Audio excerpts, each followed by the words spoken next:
انت هتمشي معايا على نظام اديها ما ترحمهاش. اسمه كده؟ اسم النظام كده.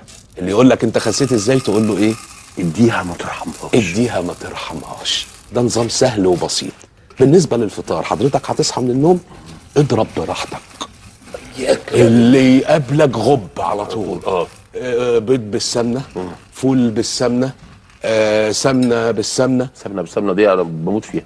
مع شويه فطاير ماشي. كويس. واخد بالك على شويه طعميه كده حلوين، ومقليين بزيت، يعني زيت اللي هو زيت كتير.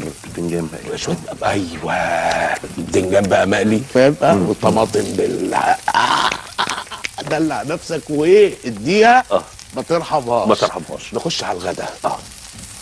طاجن باميه باللحمه الضاني، واخد بالك؟ ايوه. معاه رز كتير، شويه رقاق من الطري المسقسق. الرقاق فظيع. ها، اهم حاجه في الغدا تبعد عن المشوي والسلطه، بيتخنوا غازات كمان وغازات طول الليل بقى.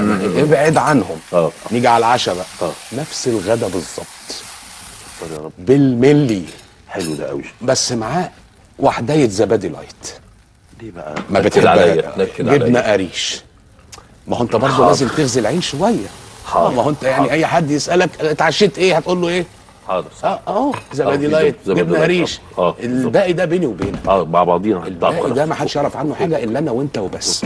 ان شاء الله النظام ده هيفرق معاك جدا جدا جدا جدا. ربنا يقوينا على الزبادي اللايت ان شاء الله ان شاء الله. بس معلش، هو انا كده هخس؟ لا انا ما قلتش انك هتخس، انا قلت هتحس انك بتخس. يعني حضرتك هتيجي تزورني في العياده هنا 3 مرات في الاسبوع، وال3 مرات كشف من ابو 1200. اول ما هتخش عليا من العياده هروح انا قايل لك ايه الخسسان الفظيع ده. انت ساعتها هتحس بايه؟ اني بخس. هو ده النظام الجديد، اديها ما ترحمهاش. تجي لي اقول لك خسيت تمشي مبسوط. انا مش عارف اشكر حضرتك ازاي الحقيقه يعني. نبتدي